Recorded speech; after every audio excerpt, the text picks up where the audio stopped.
The book of Mosiah, chapter 5.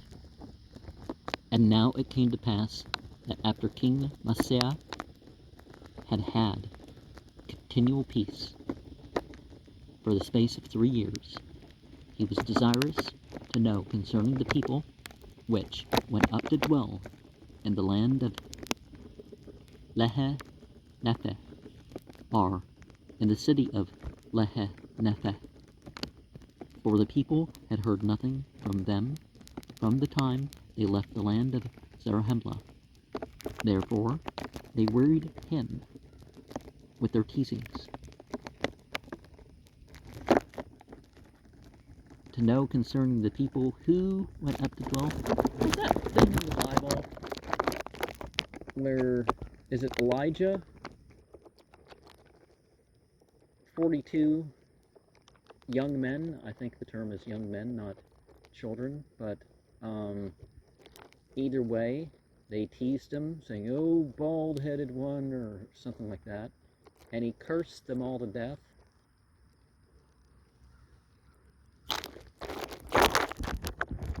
And it came to pass that King Mosiah granted that 16 of their strong men might go up to the land of Lehe-Nepheh to inquire concerning their brethren. And it came to pass that on the morrow they started to go up, having with them one Ammon, he being a strong and mighty man, and a descendant of Zarahemla, and he was also their leader. And now they knew not the course they should travel in the wilderness, to go up to the land of Lehe-Nepheh. Therefore they wandered many days in the wilderness, even 40 days did they wander. And when they had wandered 40 days, they came to a hill which is north of the land of Shalom, and there they pitched their tents. And Ammon took 3 of his brethren, and their names were Amalekah, Helam, and Ham. And they went down into the land of Nepheh, and behold, they met the king of the people, which was in the land of Nepheh, and in the land of Shalom. And they were surrounded by the king's guard, and was taken, and was bound, and was committed to prison. And it came to pass, when they had been in prison 2 days, they were again brought before the king, and their bands were loosed. And they stood before the king, and was permitted, or rather commanded, that they should answer the questions which he should ask them. And he saith unto them, Behold, I am Limhi, the son of Noah, which was the son of Zeniff, which came up out of the land of Zarahemla to inherit this land, which was the land of their fathers, which was made a king by the voice of the people. And now I desire to know the cause whereby ye were so bold as to come near the walls of the city, when I myself was with my guards without the gate. And now for this cause have I suffered that ye should be preserved, that I might inquire of you, or else I should have caused that my guards should have put you to death. Ye are permitted to speak. Now, if temporal authority comes to you and you're qualified for it, you accept it. And here's this democratic ideal that the support of the people. In what everyone can agree was an Islamic state, probably about 90% of the people that chose Muhammad weren't Muslim. Eventually it became an overwhelming Muslim majority, but the people put a person in that position, and they had a different term because the king would buy some stuff.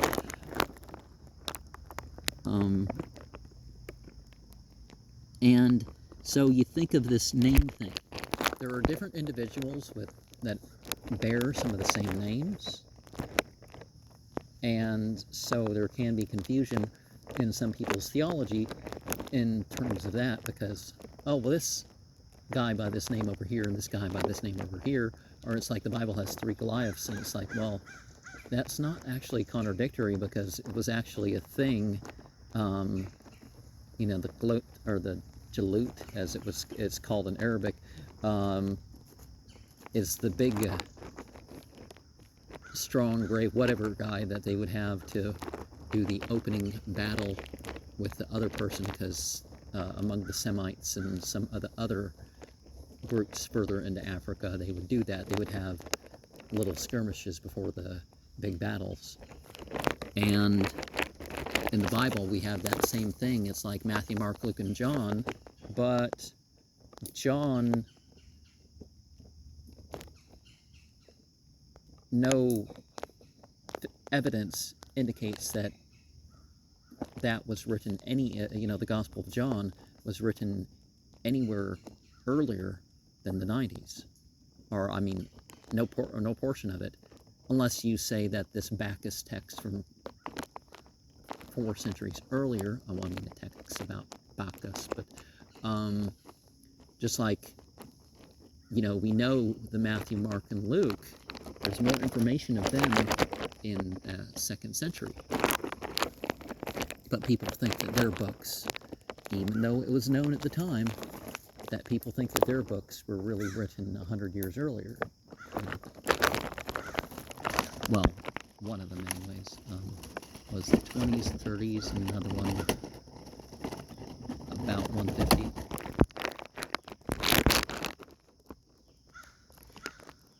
I mean, in the first version, but anyways. And now when Ammon saw that he was permitted to speak, he went forth and bowed himself before the king. And rising again, he said, O king, I am very thankful before God this day that I am yet alive, and am permitted to speak, and I will endeavor to speak with boldness. For I am assured that if ye had known me, ye would not have suffered that I should have wore these bonds. I meant to say these bands. For I am Ammon, and I am a descendant of Zarahemla, and have come up out of the land of Zarahemla to inquire concerning our brethren, which Zenith brought up out of the land. And some names mean different things in different languages. So, some sort of Egyptian language, just before the existence of Arabic, some Native American stuff, some Aramea. Sounds like the language that they would have been speaking, so the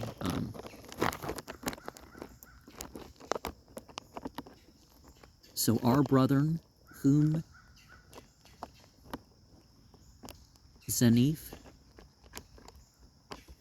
that I should have worn these bands. And the bands and chains, or bonds and chains, is of course an astrological reference in some biblical portions. So, their fathers, who was made a king, the son of Noah, who was the son of Zenith, who, and he said unto them, and were permitted, and were taken, and were bound, and were committed, king of the people, who were. And let us remember, just because somebody served time, it doesn't mean they were actually guilty, or that it's an offense that should have been dealt with by the state. Certain stuff, I'm like, okay, if it's predatory, but if it's statutory, it's like if people are using drugs or whatever, you can say that drugs are wrong, or sex outside of marriage is wrong, and if that issue's not addressed, you think putting somebody in prison is going to help the thing? If they're going to smoke themselves and drink themselves to death anyways, and all this stuff, well, I mean, over the years, but very often there's political prisoners and, entrapment agents and stuff like this that they put out there for political reasons and stuff like that. So I thought somebody online was a government agent. And now I had to respond to the FBI about that. And now it came to pass that after Limhi had heard the words of Ammon, he was exceeding glad, and he said, Now I know of a surety that my brethren, which was in the land of Zarahemla, are yet alive. And now I will rejoice. On the morrow I will cause that my people shall rejoice also. For behold, we are in bondage to the Lamanites, and are taxed with a tax which is grievous to be borne. And now behold, our brethren will deliver us out of our bondage, or out of the hands of the Lamanites, and we will be their slaves. For it is better that we be slaves to the Nephites than to pay tribute to the king of the Lamanites, my brethren which were. And see, it actually should be more important what is right or wrong rather than your tribal or national identities.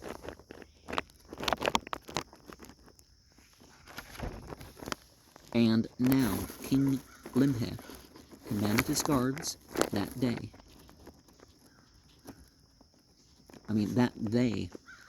should no more bind Ammon nor his brethren, but cause that they should go to the hill which was north of Shalom, and bring their brethren into the city, that thereby they might eat and drink and rest themselves from the labors of their journey.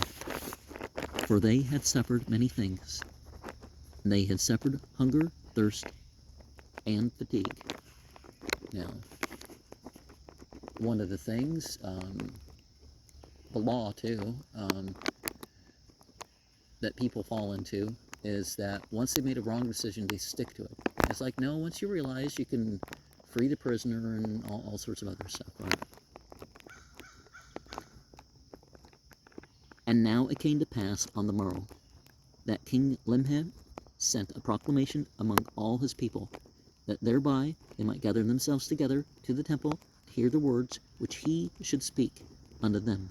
And it came to pass that when they had gathered themselves together, that he spake unto them in this wise, saying, O ye my people, lift up your heads and be comforted.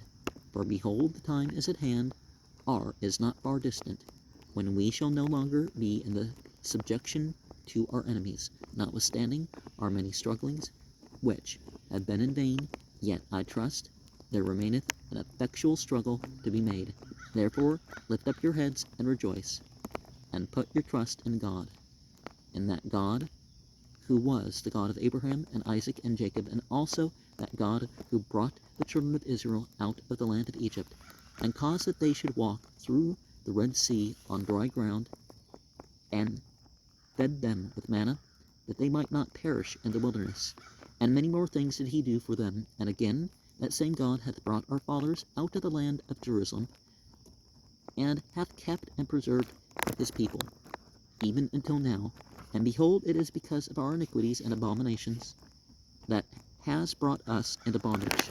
And ye all are witnesses this day, that Zenith, who was made king over his people, he being overzealous to inherit the land of his fathers, therefore being deceived by the cunning and craftiness of King Lamon, who, having entered into a treaty with King Zenith, and having yielded up into his hands the possessions of a part of the land, are even the city of Lehanetha, and the city of Shalom, and the land round about, and all this he done for the sole purpose of bringing this people into subjection or into bondage. And behold, we at this time do pay tribute to the king of the Lamanites, to the amount of 1/2 of our corn, and our barley, and even all our grain of every kind, and 1/2 of the increase of our flocks, and our herds, and even 1/2 of all we have or possess. The king of the Lamanites doth exact of us our lives, and now is not this grievous to be borne, and is not this our affliction great? Now behold how great reason have we to mourn?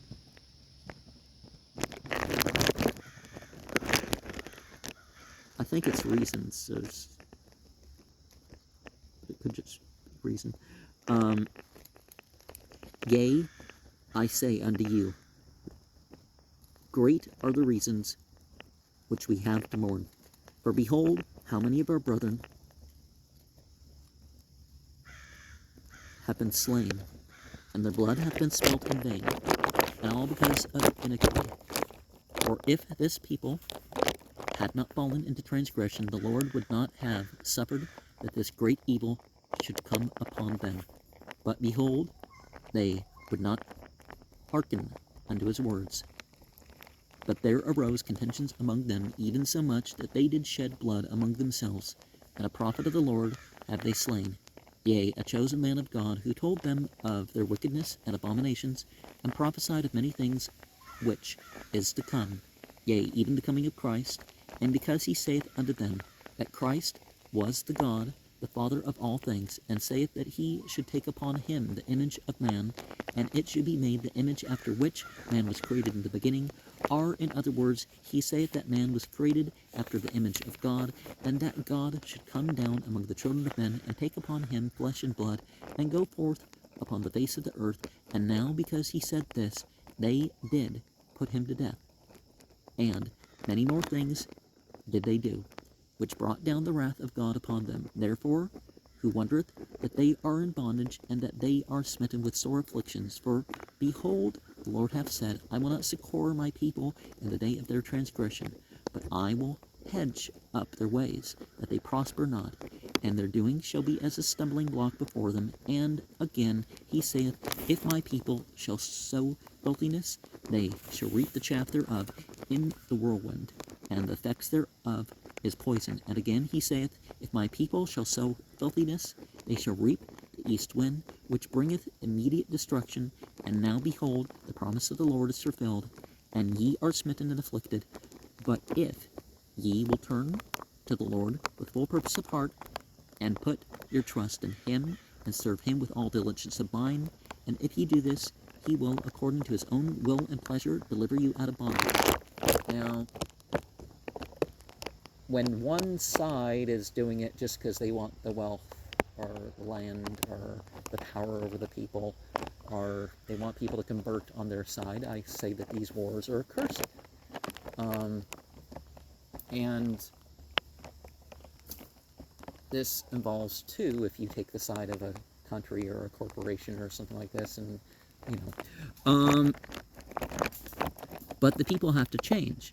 You can see this Christ thing. Well, Christ, you know, we can easily know that it doesn't mean something that's terribly favorable to the Christian doctrine, but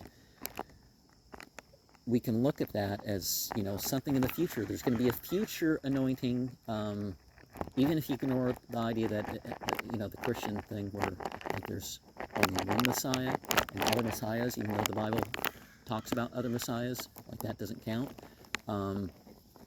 And the Book of Mormon talks about setting people up as Messiahs, establishing them as Messiahs, but it doesn't use the word.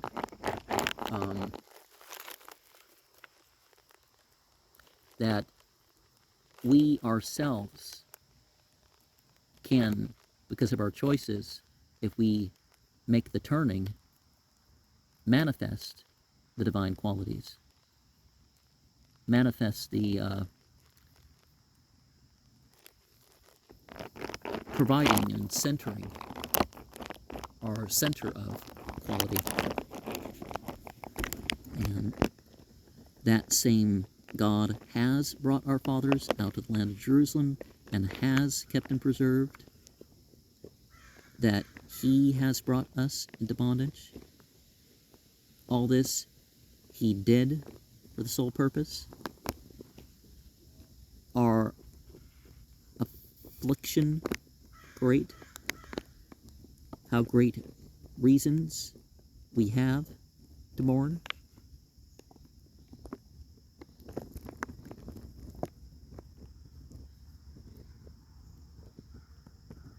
Yeah, I think that or it might be how great reason we have, but reasons make sense. And their blood has been spilt in vain. And see, so that implies there's a good cause for vain, but it's not merely that blood is shed, like the animal thing. It's like, it's not about the blood, it's not about the flesh. Sacrifice isn't about that. I mean, that just is the means. It's the control of the blood inside and outside for a cause, or it's directing that towards a cause.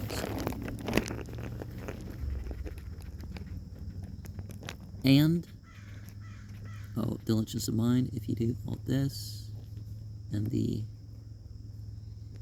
effect thereof, and said, which are to come. I didn't say that. Okay, and it came to pass that after King Limhi had made an end of speaking to his people, for he spake many things unto them, and only a few of them hath I written in this book, he told his people all the things concerning their brethren, which were in the land of Zarahemla.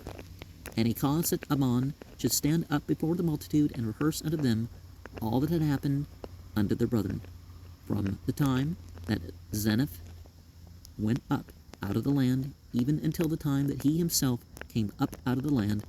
And he also rehearsed unto them the last words which King Benjamin had taught them, and explained them to the people of King Limhi, so that they might understand all the words which he spake. And it came to pass that after he had done all this, that King Limhi dismissed the multitude, and caused that they should return everyone to his own house.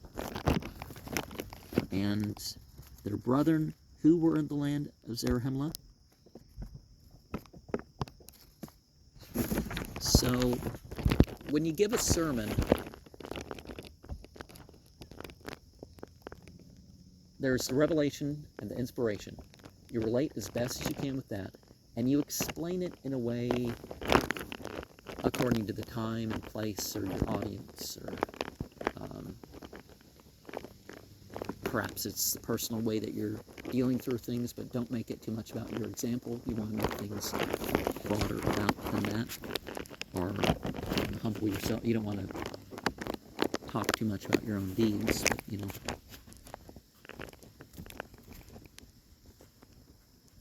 But at the very least, you're continuing the wisdom tradition aspect of it. And it came to pass that he caused that the plates which contained the records of his people from the time that they left the land of Zarahemla should be brought before Ammon, that he might read them. Now, as soon as Ammon had read the record, the king inquired of him to know if he could interpret languages, and Ammon told him that he could not. And the king saith unto him, I being grieved for the afflictions of my people, I caused that 43 of my people should take a journey into the wilderness, that thereby they might find the land of Zarahemla, that we might appeal unto our brethren to deliver us out of bondage. And they were lost in the wilderness for the space of many days, yet they were diligent, and found not the land of Zarahemla, but returned to this land, having traveled in a land among many waters, and having discovered a land which was covered with the bones of men, and of beasts, etc., and was also covered with the ruins of buildings of every kind, having discovered a land which had been peopled with a people, which were as numerous as the host of Israel, and for a testimony that the things that they have said is true. They have brought 24 plates, which are filled with engravings, and they are of pure gold. And behold, also, they have brought breastplates, which are large, and they are of brass and of copper, and are perfectly sound. And again, they have brought swords, the hilts thereof have perished, and the blades thereof are cankered with rust. And there is no one in the land that is able to interpret the language or the engravings that are on the plates. Therefore I said unto thee, canst thou translate? And I say unto thee again, knowest thou of any one that can translate? For I am desirous that these records should be translated into our language. For perhaps they will give us a knowledge of the remnant of the people which have been destroyed from whence these records came. Or perhaps they will give us a knowledge of this very people which have been destroyed. And I am desirous to know the cause of their destruction. Now, one of the things, we've talked about how some passages employ some sort of mystic technique or mystic journey, you could say, that those techniques can be applied to. But we have another aspect. We have the alchemy, and we have the representative bouncing off of 24 plates, you say. 24 plates of gold. Could that be a representation of tonic? Tonic is actually traditionally divided into 24 books rather than the Old Testament division of, I don't know, 40 or something like that.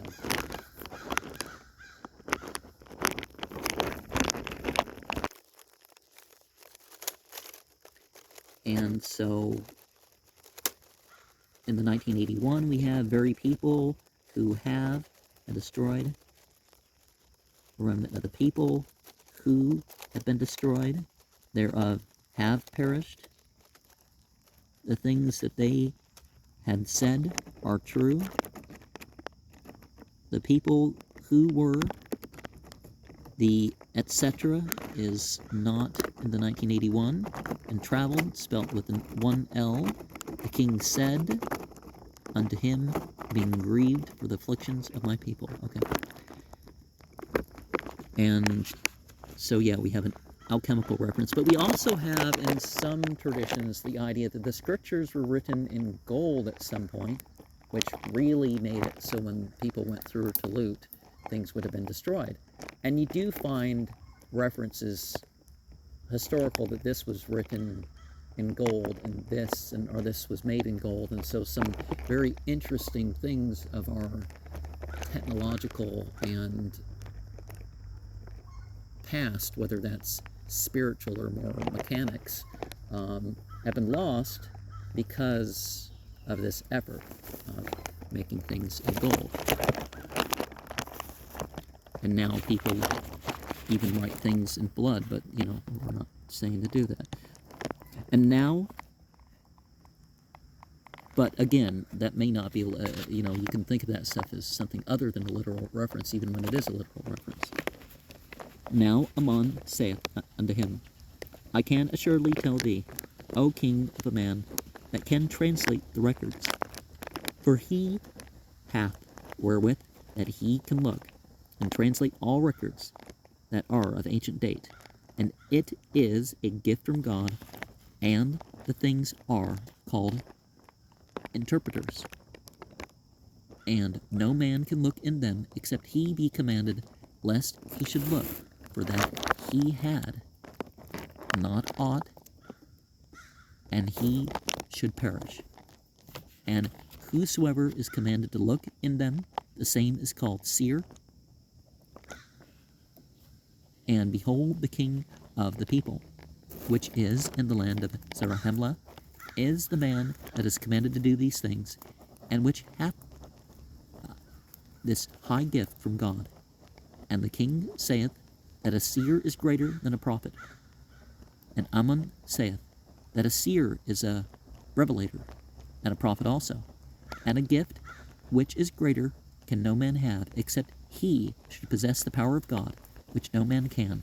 Yet a man may have great power given him from God, but a seer can know of things which has passed, and also of things which is to come. And by them shall all things be revealed, or rather, shall secret things be made manifest, and hidden things shall come to light, and things which is not known shall be made known to them, and also the things shall be made known by them which otherwise could not be known.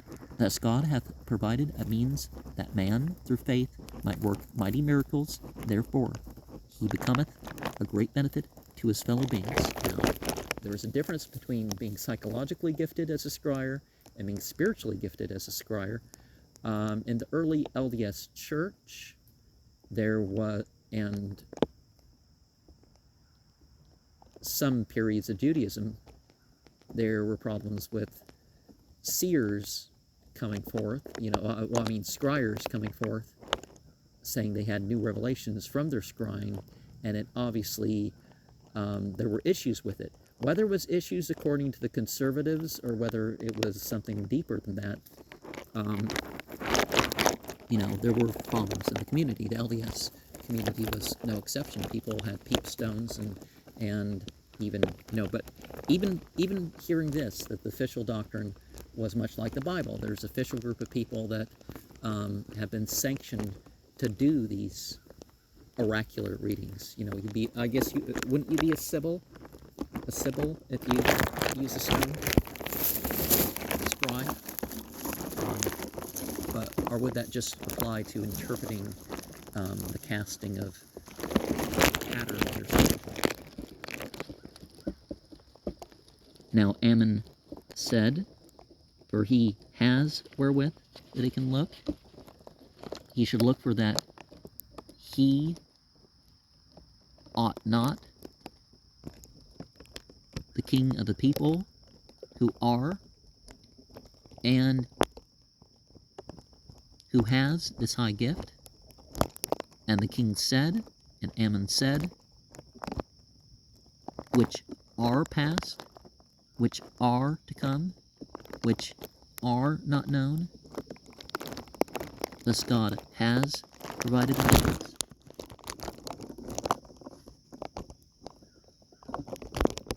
And now, when Ammon had made an end of speaking these words, the king rejoiced exceedingly, and gave thanks to God, saying, doubtless a great mystery is contained within these plates, and these interpreters was doubtless prepared for the purpose of unfolding all such mysteries to the children of men. Oh, how marvelous are the works of the Lord, and how long doth he suffer with his people, yea, and how blind and impenetrable are the understandings of the children of men, for they will not seek wisdom, neither do they desire that she should rule over them. Yea, they are as a wild flock, which fleeth from the shepherd, and scattereth, and are driven and devoured by the beasts of the forest. Now marvelous spelt with one L. These interpreters were, doubtless. So, you're prepared theologically and with philosophical method or whatever course type of experience and application of the scrying that you're doing. Because if you leave things open too much, then, whatever comes in and you tell it to do whatever it wants with you and that sort of stuff, it's more dangerous than actually having a path. Because, people, and, you don't worship the oracle, you worship God. Because, see, that's the difference. People, or you don't figure out a pantheon and you're going to worship at least 78 deities because you're going to have a tarot deck. I don't believe in doing that. I don't believe that because you shuffle the deck of cards and you tell the future or something like that. Any combination of the oracle can give you the can be related to the answer of your question. It doesn't mean that the specific pattern is